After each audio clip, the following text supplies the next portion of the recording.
Expectation postponed makes the heart sick, but a desire realized is a tree of life. Proverbs 13 verse 12. And nobody can hear you go. Hi, it's your girl Kunda. I'm your host for the Light Hearts channel, and welcome to this week's show. So this week, I want to talk about unemployment depression. I don't know about you, but when I was young, I was promised that education was the key to success. If I was a good girl and I worked hard and I stayed disciplined, I would finish school, get a job, and have this fabulous life, right? And I'm sure a lot of us were promised that. Even today, we're still promising young people that education is the key to success. Education will buy us this fabulous life that we all want, house, car, money, and all this. And then I got older and I finished school and I did all the things that were expected of me. And my journey is a bit different. My journey is a bit different, but I guess you will get to understand it more as I share more videos. But now I'm just in this phase where I'm looking for a job, so this is why I keep talking about, this is why I'm doing a video on unemployment. So then you get on the job market and you start applying for these jobs, and you go Zambia jobs, you go to I can't remember some of the other sites. But you go to all these sites, you go to Facebook, you go to LinkedIn, you're networking, and you're doing all these things that you can do, and you can't find a job. Then it hits you, you're stuck. And while you're in this process where you can't find a job, you see some of your friends actually progressing and moving forward. This leads to unemployment depression. A lot of young people today are depressed. Not because, and pretty much they're depressed because of not having jobs. Not having a job is a very stressful thing. And I didn't even realize how stressful it can be. And for me, it hasn't been stressful because I'm worried that I have to pay bills and I have to do all those things. That's not where my unemployment depression came from. No, it was just the fact that I have so much to give and I had nowhere to give it. I had no outlet. Like the scripture that I read, I said earlier, states, a desire realized is a tree of life. So it's like I have all these desires that are not being realized, and eventually they started eating me up. And this is what's happening. A lot of young people have talents, they have skills, and they just want to be of service somewhere. They want to contribute somewhere. They want to feel youthful and useful. But because there's no platform or there are no jobs and people aren't hiring as much as they should be hiring, young people are stuck. They're stuck with all these expectations and all these desires, and it starts to eat them alive. It starts to eat us alive. So this week I want to to share 3 tips that you can implement to help you overcome unemployment depression and to help you cope through this process of being unemployed. I know it's not an easy process, and it's a very painful experience to go through. So first of all, I want to just say one thing to all the people who have children or nieces and nephews who are not working. Be patient with them. The fact that these people and these young people are not working has nothing to do with the fact that they're lazy. Yes, there may be other young people who are not working because they're lazy, but the majority of these young people, they've worked hard, finished their high school, they've gone to college, gotten their diplomas, their degrees, and their master's degrees, and somehow they just don't have jobs as a result of not their own fault.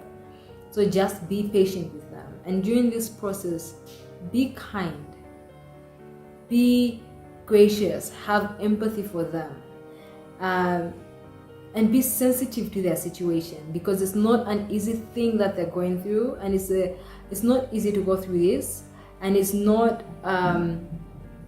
because they just want to go through this.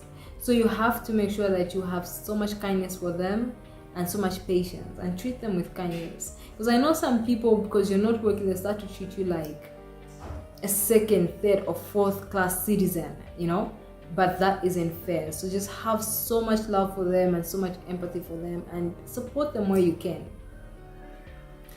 And to the youth that are not employed, as the youth who are not employed, yes,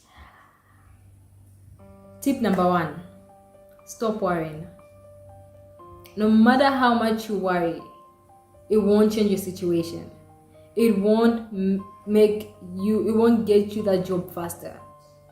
So make sure that you start watching the thoughts that are going through your mind.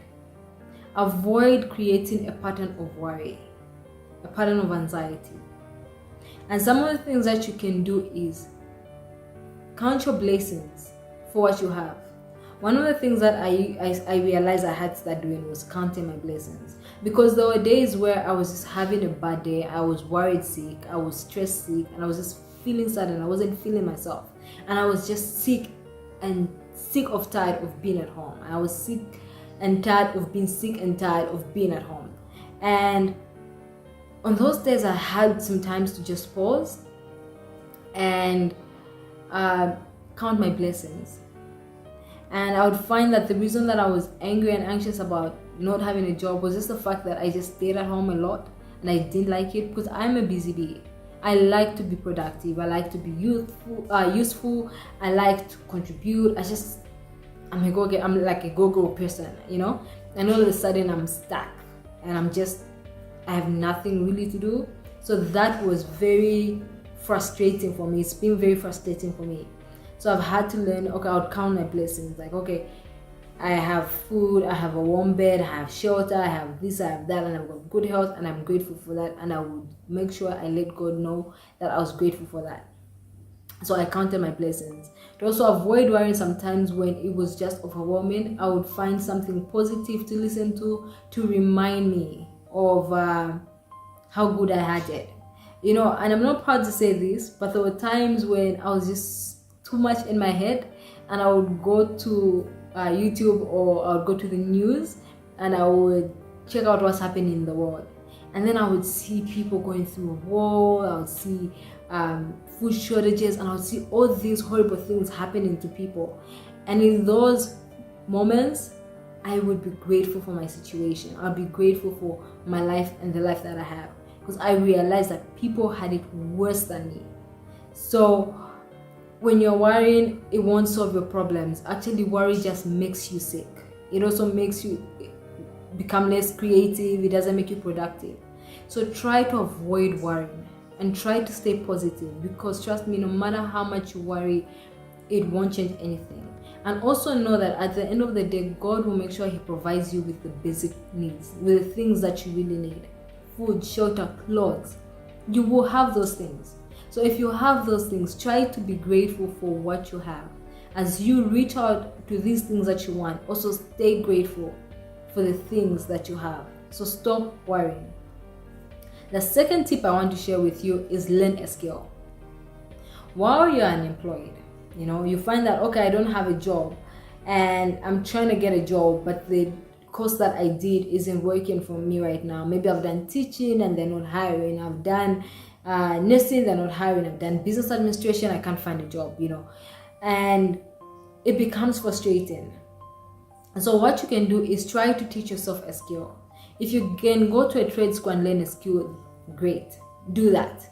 If you can't, go to the internet, YouTube. There are a lot of people who are sharing skills that you can learn in your own time.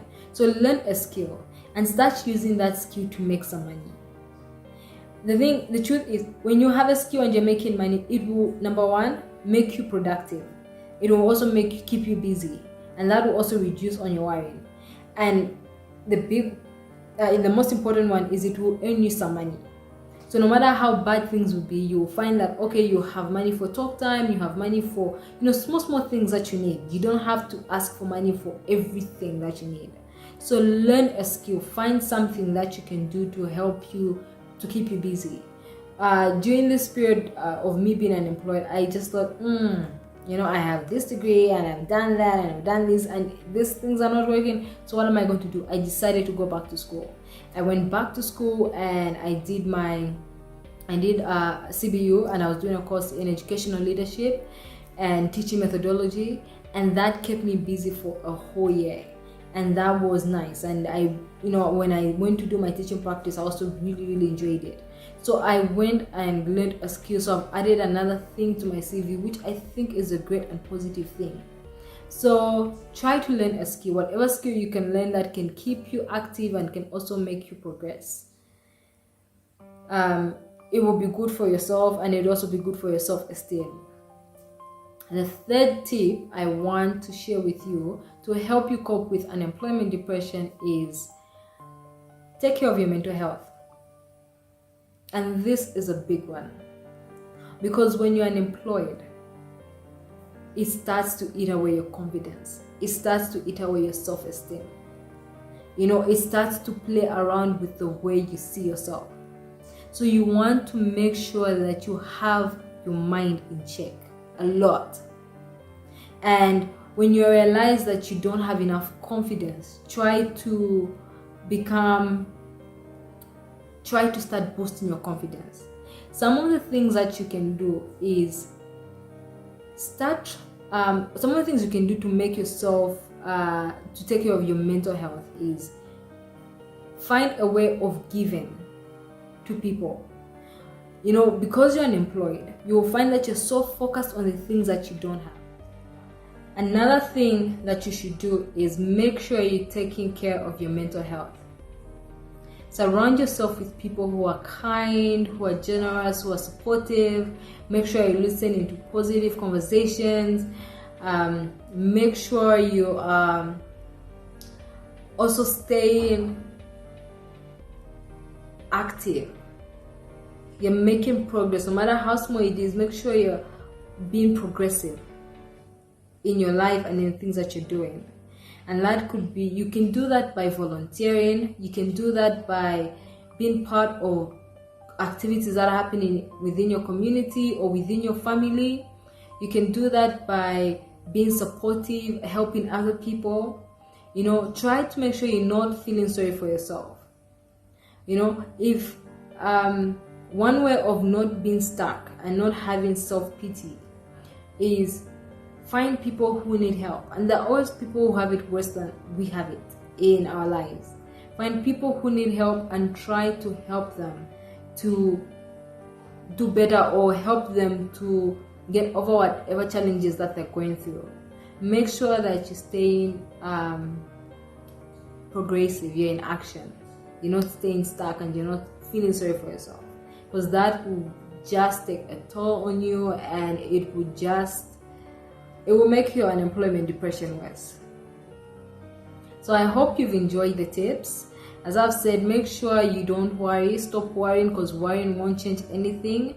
Learn a skill to help you cope with unemployment depression, because it will keep you active, and it can also open and lead to other opportunities and open some other doors. And also make sure you're taking care of your mental health. Surround yourself with kind, loving people. Read books, listen to motivational videos if that's what you need. Do whatever you need to do to make sure that you stay mentally healthy as you go through this trying time. That is it from me, with all the love in the world. Take care. Make sure you're staying safe. The COVID numbers are increasing, so make sure you stay safe.